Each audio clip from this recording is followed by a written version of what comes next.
Hello and welcome to Projector, and on this instalment I belatedly review the latest adaptation of Arthur Ransome's beloved children's novel Swallows and Amazons. Set in the early 1930s, the Walkers, Dane Hughes' John, Orla Hill's Susan, Teddy Mallison Allen's Tatty, and Bobby McCulloch's Roger are taken by their mother, played by Kelly MacDonald, on holiday in the Lake District. There, the Walker children take a boat named the Swallow out to a small piece of land on the lake that they claim as their own to camp and play, but soon get into a battle over it with Nancy and Peggy Blackett, played by Sarah Hawkes and Hannah Jane Thorpe, who call themselves the Amazons. The Walkers are also fascinated by the Blackett's uncle, Captain Flynn, played by Rafe Spall, who lives in a houseboat and they believe is a pirate, but is actually a spy who is hotly pursued by two mysterious men led by Andrew Scott. Swallows and Amazons is the first in a series of books written by Arthur Ransome that was first published in 1930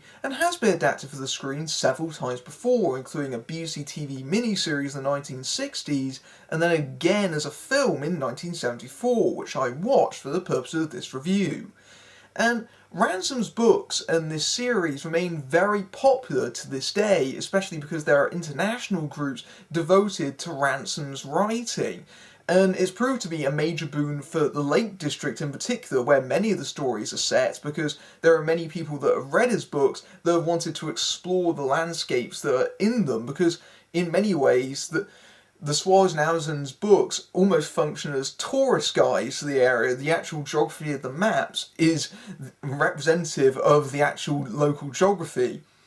And in many ways, I think they're appealing to international audiences because they're very quaint and picturesque. They're very, very British. It's a very romanticised view. Most of the books cover what are essentially the adventures of the Walker family going on holiday, getting into trouble, going around. It's very low conflict stuff, but that's a problem when you're adapting it to a film, because there isn't really much that you can sort of gravitate here towards in terms of drama, which makes it a particular challenge for adaptation.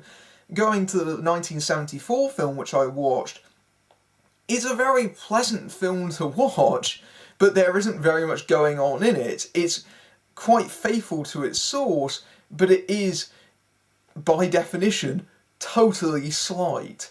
And adapting Swallows and Amazons for an audience in 2016 proves to be a substantial challenge for that very reason, but also because the source material is very, very of its time, and that proves to be another difficulty, because how do you get this story to resonate with a generation that is more familiar with iPads and technology than they are with going outside in the countryside and being left to their own devices? It almost feels completely alien from what most children experience these days. One of the main objectives of this new version of Swallows and Amazons is to expand the story and add conflict, i.e. drama, to fill out 90 minutes or so for shorter attention spans.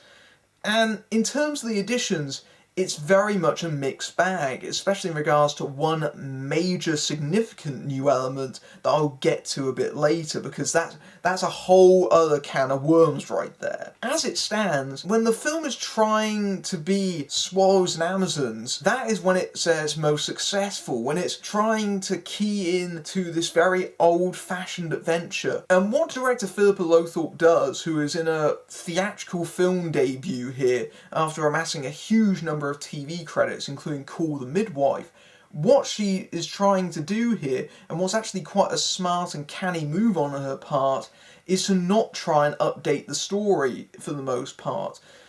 She very much leaves it in the time period that it's set, and what she attempts to do with it is to make it a message from the past. This is very much aimed at both younger audiences, but very much at older ones who remember reading the books or have probably seen the previous adaptations, so they're familiar with Swallows and Amazons, and it very much taps into their nostalgia as well, but it also serves as a message for them in terms of parenting. This is very much brought home by Kelly MacDonald's mother, who is very proud of the fact that her children have the ability to experience this and not be afraid of the world. And in general, her character espouses the message the filmmakers want to send to their audience. And that character is given a little bit more room to do that, because the film does have an expanded role for its adult characters, especially in its opening scenes.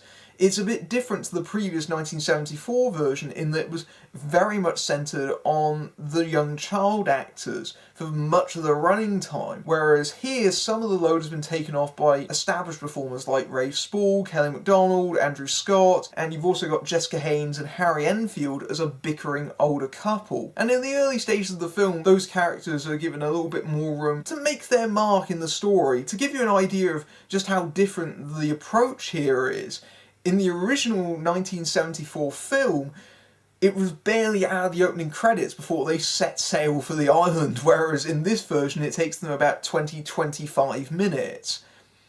Even with those established performers though, they're not given huge roles and the focus is never really on them for the most part.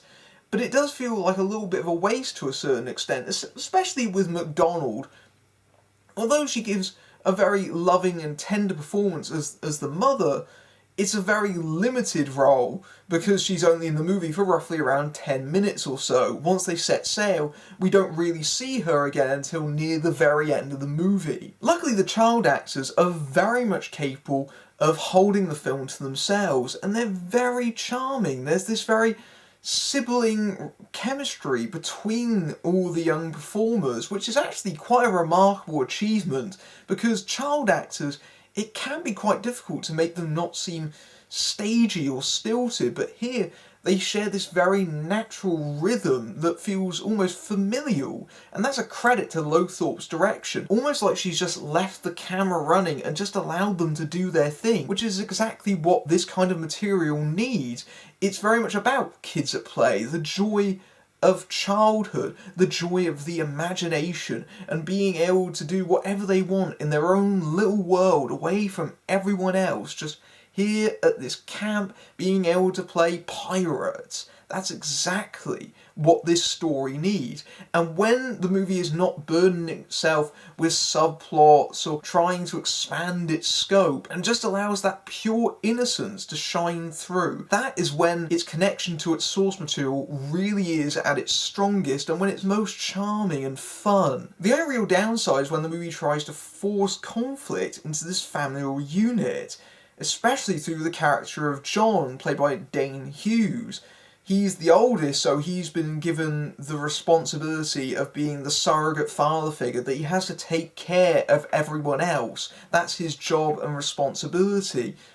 And this throws him into conflict, not only with Susan, who comes across as maybe being a bit overly prepared, which makes her butt heads with her brother, but also with the youngest brother, Roger, who is very much determined to prove that he's not a duffer. There's this idea that one of them is not quite up to snuff, and it feels like at times Roger is bullying his younger brother. But I think some of this comes down to Hughes's performance, which occasionally does border on being a little bit obstinate and a bit sullen, which makes him come across as a bit angsty teenager in a couple of scenes, which does make him seem a little bit more unlikable than the character maybe really should be. By far the film's biggest addition though is the spy movie plot, which is very much an attempt to expand this into something cinematic and exciting, but it feels like it's at cross purposes with what Ransome's writing was all about. Now, the character that Rafe Spall plays, who's nicknamed Captain Flint by the kids, although his actual name is Jim Turner, he was originally from the book, and like his counterpart in this movie, he lived on a houseboat and he was a quite reclusive figure. And in the original story, and the original 1974 film, he was merely someone who was writing up his memoirs, and he got into disagreements with the Walkers because he felt that they were distracting him from his writing. And later on in the story, two thieves, come onto his boat and steal his chest that contains his writing, and he eventually comes round to the children after they rescue it. Now, that particular subplot has been greatly rewritten and rearranged, almost unrecognisably so, into this spy movie subplot. And what the filmmakers have done is that they've taken a bit of liberty from Ransome's own history. So this Turner character has almost become an amalgamation of Ransome, because he himself was a spy and he went around travelling to various other countries, and that informs this new version of Turner who does the same thing.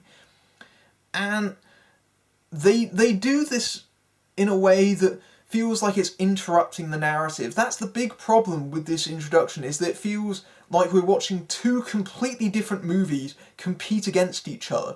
And this happens right from the outset. The Walkers are just setting out on the train journey when they bump into Andrew Scott as one of the Russian spies that is after Turner. And Turner is also there on the same train with them. So their first encounter with Turner has been made to be on the carriages of this train, and this is barely 5 minutes into the movie before they go almost into an action scene where he has to evade his Russian pursuers by climbing outside the carriage and running across it. And it feels like the movie is trying to have it both ways, because on the one hand you've got this message that children will be children, they'll be self-sufficient and safe, while on the other hand, you have this very real element of peril on the sidelines. And this is a movie that has guns in it. This is a movie that has guns that are fired in it. And it just doesn't feel like it's a part of the same world. And I can understand what they're trying to do here, but it almost feels like a completely different film at this point, when it tries to introduce an action movie climax at the end of it, where they have to all band together and rescue Turner. That being said, I quite like Rafe Spall's performance. He's colourful enough that you would understand why the kids are so inquisitive about him and his secrecy, and he gives a credibility to both the more playful side of that character, because he is an uncle, he is someone who likes to play games, but it also, when the movie has to be serious, when he needs to say this is not a game, that it does feel credible and legitimate, and Rafe Spall is a fine choice for balancing those two sides of the character. And Andrew Scott, best known as Sherlock's Moriarty, again, a little bit wasted here, but it's nice to see him anyway. And of course, it's not exactly a stretch for him. He is basically playing Moriarty here, the sinister, shadowy figure.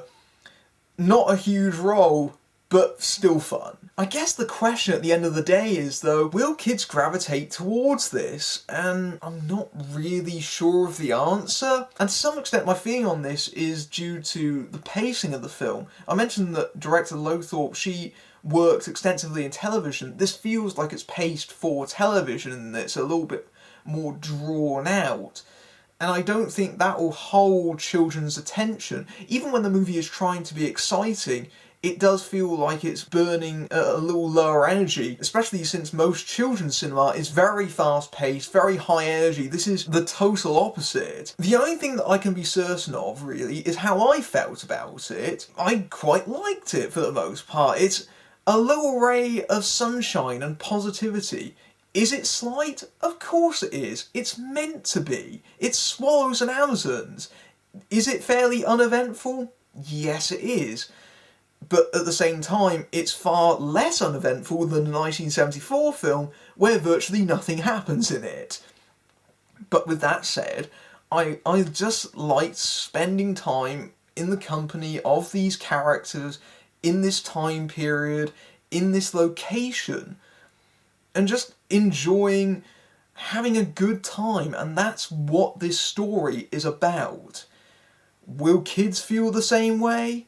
Jury's out, I think. Swallows and Amazons is a breezy and slight adventure for younger audiences, despite the attempts to expand and add conflict for a more sophisticated, or maybe simply less patient generation. Although the film has a number of established performers, they're very much secondary to the child actors, who for the most part manage to hold their own in front of the camera, although MacDonald is rather wasted here. When the film focuses on the core of Ransome's story, a tale of youthful play, courage and fun from another time, it does manage to keep some of the spirit of its source, course, and argues for kids to be more independent. However, it fights for screen time with a spy movie subplot that always feels like it's bolted on, and while it tries a new direction, it might be an embellishment too far. It's pleasant Sunday afternoon viewing, but it may be too old-fashioned for its target audience. Coming up, Alexander Skarsgård and Michael Pena are corrupt cops in a comedy that declares war on everyone. Tom Hanks stars in the latest Dan Brown adaptation Inferno, and I try and find my happy place with the new DreamWorks animation Trolls.